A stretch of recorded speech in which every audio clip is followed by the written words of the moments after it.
Good morning, everyone. We are here with Daisy right now. Daisy and I are working on impulse control, calm behavior, and the main thing we are going to work on in this video is jumping. So I have Daisy's breakfast with me right now, and as you can see, she is very excited about it. So I wanted to do a video about jumping anyway. So a great way to practice this behavior is using your slip lead to step on the leash, and then anytime she goes to jump, she gets an autocorrect, right? If she backs up from it, she's putting pressure on herself. So I'm gonna get her to move forward, right? So I'm standing enough on it that when she does, good girl, good.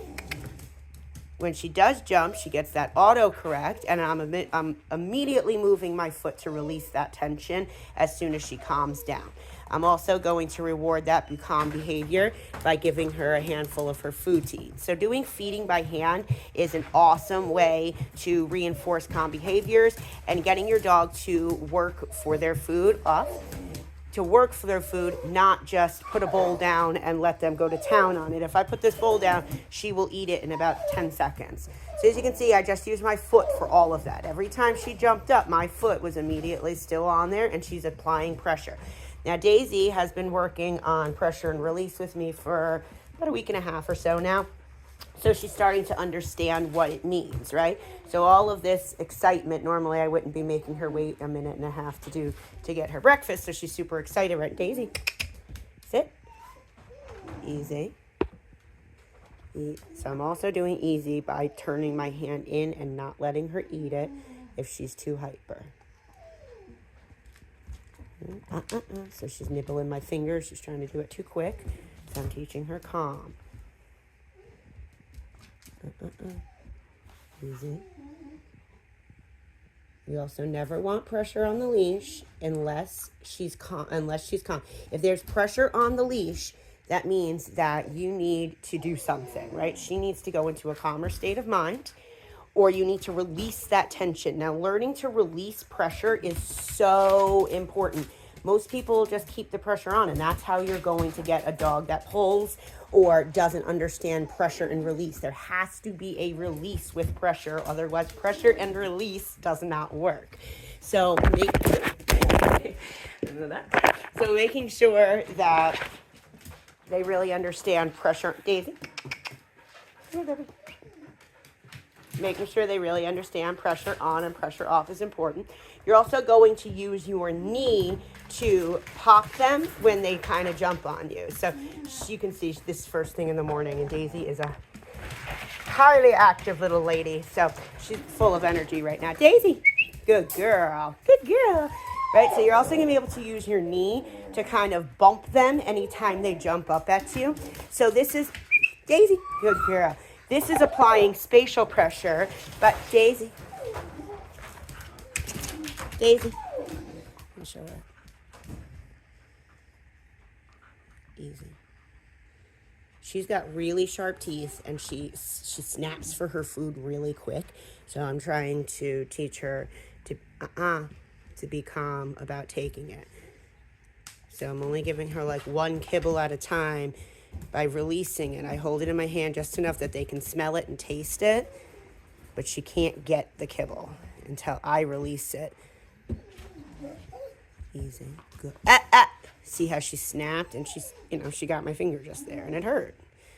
So she has to learn to be calm. Otherwise, when she goes to get a toy or a treat from you or something, she's going to snap at your fingers, and that's where you get those dogs where you're like, ow, see, even that, she got me good on that one. That hurt, right? So teaching her to be calm is super duper important, especially with those sharp little teeth. Puppy teeth are the worst. Daisy. Right, so back to what I was saying, though, with using your knee. You're adding pressure by moving into your dog, not backing up. So a lot of times when you have, he's a good girl, how's a good girl, hi, baby girl, hi, baby girl, hi. There you go. Hi, good girl. Right? So moving into her and applying spatial pressure is how you're going to get them to understand that this is your personal space. A lot of times what people do when a dog jumps on them is they back up. Now, what you're doing when you back up from a dog that's jumping on you is you're inviting them to come play, right? So if they jump and you're like, oh, they think that means you just want your breakfast. Good girl. They think that just means come play with me, come back towards me, I'm playing this way. Again, a lot of times people are like, I tell them no and blah, blah, blah. English doesn't make a lick of difference. I could be like, bananas, tomatoes. It doesn't matter what I say. It's more about the tone of voice and how you say it than anything. So, read that way for a minute. It's more about the tone of voice and how you say it.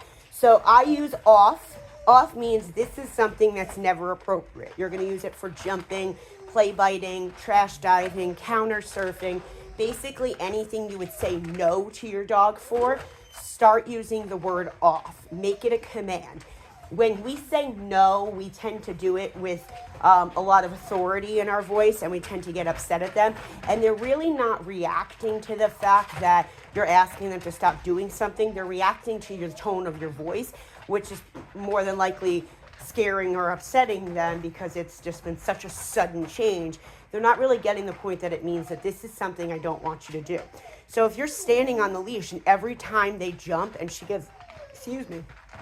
jumps and gets a pop on the leash, if you apply off every time, like off, every time pressure is applied and she gets that little whoop, that is showing her you're applying a tone or a word to an action. And that's how you start to get words to actually mean something to a dog, by doing repetition and staying consistent with it.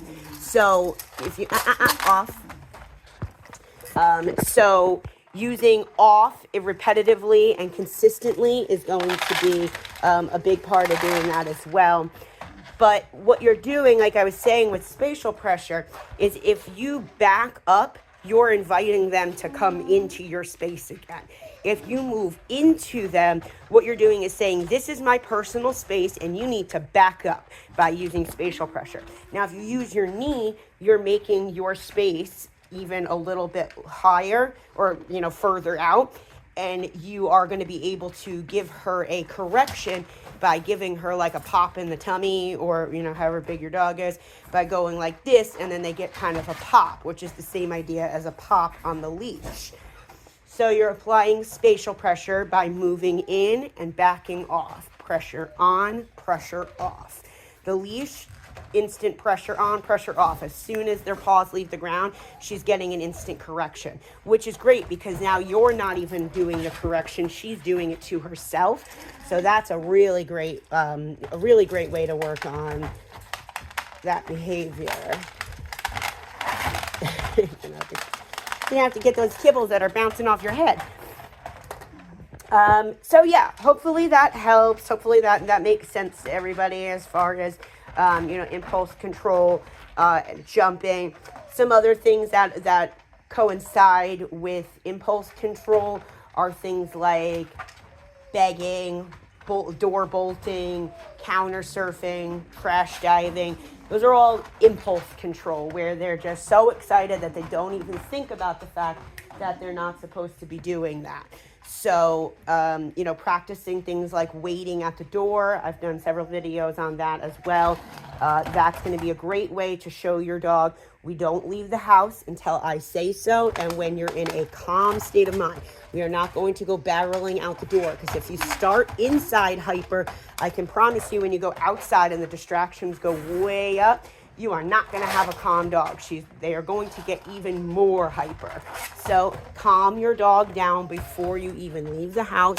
Let them know that you're in control of everything, that you need to focus on me. And when I say okay, then you get to leave the house.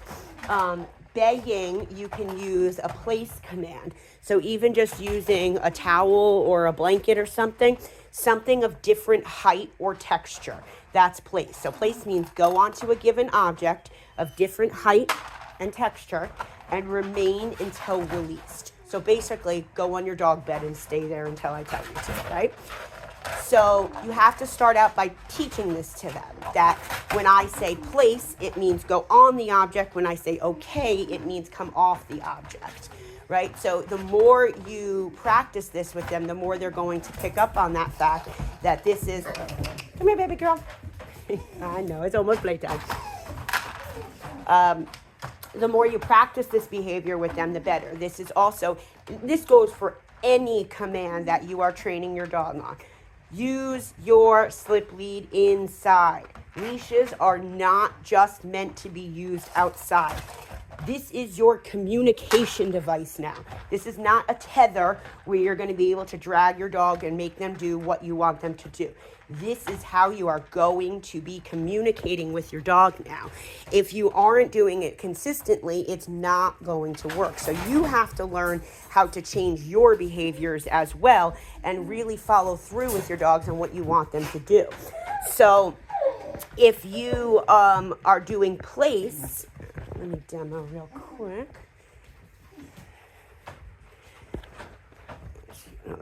Okay, so if you are working on place, Daisy, place, yes. So I'm going to draw her onto the object. Okay, and then release her quick. Daisy, come, place.